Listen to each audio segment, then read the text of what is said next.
O'zbek xalqi og'ir judolikka uchradi. O'zbekistonda xizmat ko'rsatgan taniqli aktrisa Gulchehra Sa'dullayeva haqida bugun tongda noxush xabarlar e'lon qilindi. Xalq marhumning haqqiga duoda bo'ling.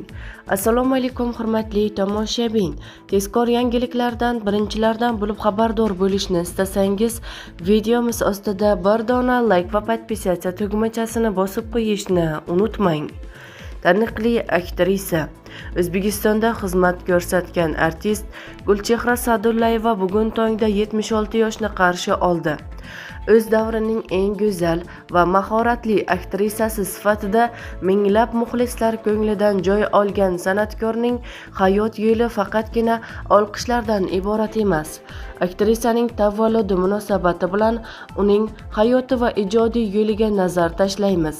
Gulchehra Sa'dullayeva 1950-yil 12-aprel kuni Toshkent shahrining Kamolon mahallasida Hamidulloh aka xonadonida dunyoga kelgan. Onam 28 yoshda beva qolgan.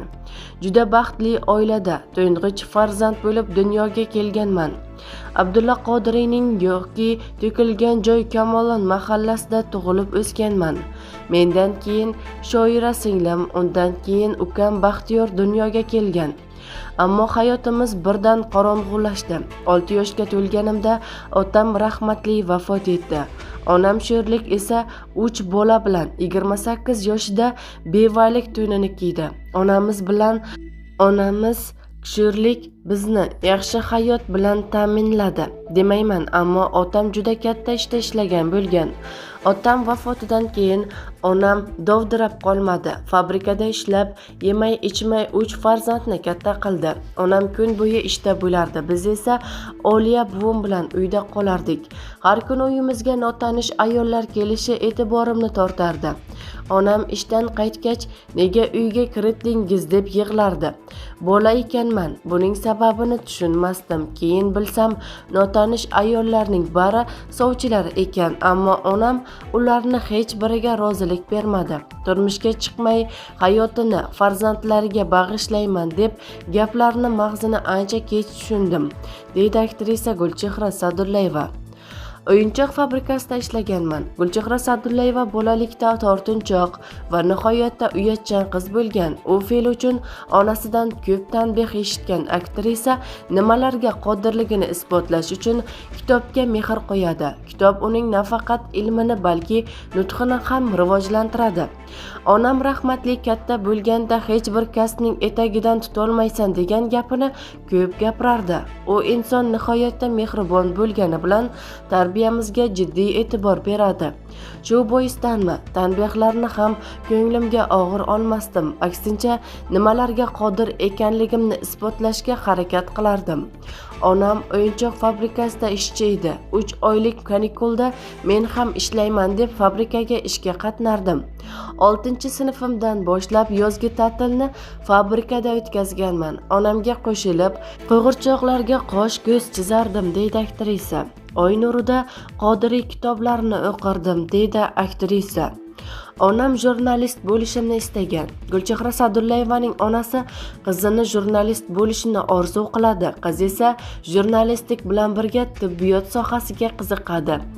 Ammo maktabdan teatrga qilingan birgina sayohat uning kasb tanlash haqidagi rejalarini o'zgartirib yuboradi. U Alisher Navoiy spektaklini ko'rib, aktrisa bo'lishga ahd qiladi. Albatta, bu uning onasi va buvisiga ma'qul kelmaydi. Onamga yolg'on gapirganim uchun haligacha vijdonim qiynaladi, chunki onamga O'zbekiston Milliy universitetiga hujjat topshiryapman deb to'g'ri san'at oliygohiga borganman. Ijodiy imtihonlardan a'lo baholarga o'tganimdan keyin insho yozganimizdan keyin imtihon olgan dotsent domlamiz qiz a'lo baholarga o'qigan ekansan. Abituriyentlarning inshosini tekshirib yubormaysanmi degan. Xursand bo'lib, qizil ruchkada xatolarni izlab o'tirsam, eshik zarb bilan ochilib titrab, onam kirib kelgan. Uyalmaysanmi? Senga shunaqa tarbiya berganmidim deganda tamom bo'lganman. Keyin bilsam, abituriyent qog'ozim uyda qolib ketgan ekan. Onam avvaliga san'at oliygohida o'qishimga jiddiy qarshilik qilgan. Ustozlar o'rtaga tushgandan keyin rozi bo'lgandi, deydi aktrisa. Tasodifan rolga tasdiqlanganman. Gulchehra Sa'dullayevani chin ma'noda baxtli aktrisa deyish mumkin, chunki u barcha aktrisalar orzu qiladigan rolni hali o'qib, tajriba orttirmay turib ijro etgan. Institutdagi dugonam televideniyada kasting bo'layotgani haqida aytib qolgan. Bir marta bo'lsa ham televideniyani ko'ray deb unga hamroh bo'lganman. O'shanda turkman yozuvchisining asari asosida 4-qismli badiiy film suratga olinayotgan ekan. Tasodif sabab rolga tasdiqlanganman. U rol juda mashhur bo'lib, odamlar og'ziga tushgan. Uni rejissyor Yo'ldosh A'zamov ham ko'rib, shu qizni ham kastingga olib kelinglar debdi, chunki u o'tgan kunlar filmini suratga olishni rejalashtirib yurgan ekan. Kastingga borsam birgina Zaynab roliga 350 dan ortiq nomzod kelibdi. Vodiydan sovchilari uzun, qoshlari qalin, oppoq qizlar kelishganki, Abdulla Qodiriy Zaynabni qanday tasvirlagan bo'lsa, xuddi shunday. Men esa Kamollonning oddiy qora mag'iz qiziman. Xullas, hamma qatori kasting topshirdim va yakunida rolga tasdiqlanganimni aytishdi. Shunday quvondim. Uni so'z bilan tasvirlab bera olmayman, deydi aktrisa. Rejissyorning talabini eshitib yig'lab yubordim. O'tgan kunlar filmini suratga olish ishlari Shohimardonda bo'lib o'tgan. Yosh va tajribasiz Gulchehra Sa'dullayeva mashhurlar sabab o'zini boshqa sayyoraga tushgandek his qilgani va rejissyorning talabini eshitib yig'lab yuborgani haqida aytib berdi. Haqiqatan ham filmdagi eng tajribasiz aktrisa o'zim edim. Ovqat payti ham laganga qo'l cho'zmay aktrisalardan ko'zimni uzmasdim.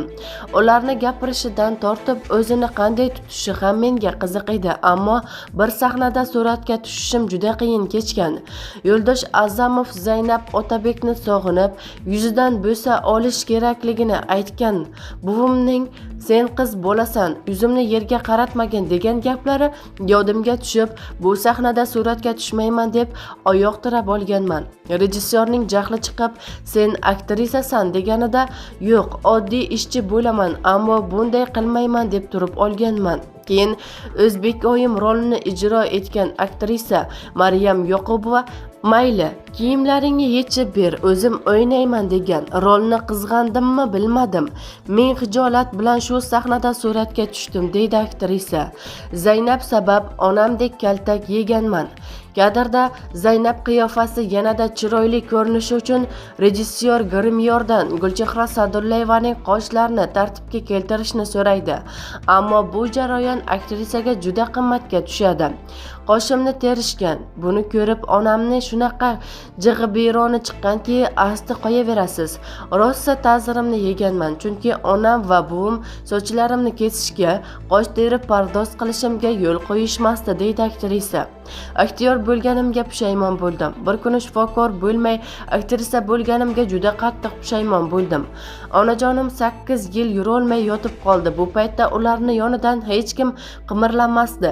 Ishga ham borgim kelmasdi. Bir kuni onamning oyoqlarini uqalab o'tirarkanman, ulardan shifokor bo'lmay aktrisa bo'lganim uchun kechirim so'radim. Balki sizning aytganingizga kirib, shifokor bo'lganimda zo'r professor, doktor bo'lib, hech qachon yotib qolishingizga qarab turmasdim derdim. Lekin o'shanda onam aktrisa bo'lganim uchun birinchi marta mingdan ming rozi ekanini aytgan edi. Bolalikda turmush o'rtog'imni muxlisi bo'lganman. Gulchehra Sa'dullayeva bolalikdan turmush o'rtog'ining ijodiga qiziqqani, unga bir necha marta maktub yozib, ilk uchrashuvga ham o'zi taklif qilgani haqida so'zlab berdi. Rahmatli turmush o'rtog'im juda ko'p qizlarning ko'miri bo'lgan. Barcha qizlar qatori men ham uning ijodiga befarq emasdim. 8-sinfda sinfdosh qizlar yig'ilib, u kishiga xat yozadigan bo'ldik. Husni xatim chiroyli bo'lgani uchun xatni men yozdim. Ijodingizni hurmat qilamiz deb bir necha marta xat yozgandan keyin maktabda spektakl sahnalashtiriladigan bo'ldik. Qizlarning xohishiga ko'ra Lutfulla Sa'dullayevni spektaklga taklif etadigan bo'ldik. Taqdirning tuhfasini qarangki, ishi ko'p odam ham spektaklimizga kelib, aytilgan vaqtda maktabimizga kelgan, dedi Gulchehra Sa'dullayeva. Ota-onalarimiz oila qurishimizga qarshi bo'lishgan.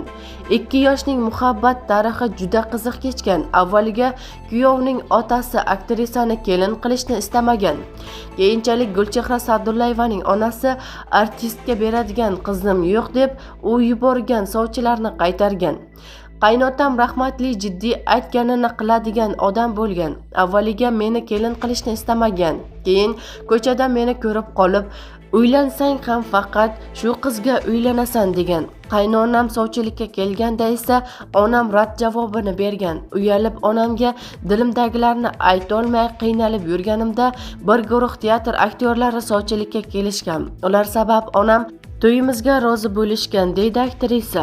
Shumbola sabab oilam izdan chiqishiga sal qolgan. Aktrisa Shumbola filmidagi garchi epizod rolni ijro etgan bo'lsa ham, keyinchalik filmdagi ishtirokini hayotdagi eng noxush davr sifatida esda qolganini aytadi. Aslida bu filmda suratga tushganim hayotimdagi eng noxush paytim bo'lsa kerak. Bu kinoni baxtli hayotimga qiziq chiziq tortgan deya olaman. Shumbolaning qo'li tandirdan chiqib, oshga cho'zilganda sahnasida partnyorim Lutfulla aka bo'lishi kerak edi. Rejissyor ikkimizni tasdiqlagan edi, ammo Lutfulla aka boshqa filmdagi bosh roli sabab 3 oyga syomka uchun vodiyga ketib qolgan. Shundan so'ng ularga o'xshab ketgani uchun partnyorim roliga Yoqub akani olishgan. Dublyajda qahramonimizga ovoz berishgan, ruxsat berishmagan. O'rnimga Shukurjon Safoyeva o'zimga o'xshatib ovozlashtirishgan. Shuning uchun nimalar bo'lgan bilmas edim. Film aktyor bo'lganda qo'limga 20 tacha chipta berishgan. Soddalikni ko'ringki, film chiptalarni do'st dushman demay hammaga tarqatib chiqibman. Bir payt kino zalda o'tiribmiz. Mening sahnam boshlandi. Ko'rib, "Voy shunaqa emasdi-ku" deb o'zimga o'zim gapirib o'tiribman. Shu payt Lutfulla aka, "Tur yo'qol, ko'zimga ko'rinma" dedi. Qo'rqib ketdim va darrov zaldan chiqib ketdim. O'shanda filmdagi dublyaj tugagandan keyin tekshirishganni xatoyim bo'lgan ekan, deydi aktrisa. Bizni kuzatishda davom eting. Kanalimizga obuna bo'lib, podpisatsiya tugmachasini bosib qo'yishni unutmang.